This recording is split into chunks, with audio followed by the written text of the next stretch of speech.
counties in Illinois, McLean, Tazewell, and Woodford. The National Weather Service in Lincoln has issued a winter storm warning for heavy snow, which is in effect from 6 p.m. this evening to 6 a.m. Tuesday. The winter weather advisory has been replaced by this warning. Timing: snow will begin moving into areas west of the Illinois River this afternoon and remain steady through midnight before diminishing. The heaviest snowfall will occur during the evening. Accumulations 5 to 7 inches are likely before the snow diminishes after midnight.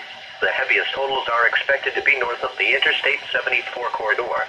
The following impacts are expected. Roads will quickly become snow-covered and slippery this evening. Treacherous roads will have additional difficulty because of how quickly the snow will accumulate. The plows may have a difficult time keeping up with the heavy snow. In addition, visibility will be below a mile at times in the heavier snow bands. Some drifting of snow is possible as well. A winter storm warning for heavy snow means severe winter weather conditions are expected or occurring. Significant amounts of snow are forecast that will make travel dangerous. Only travel in an emergency.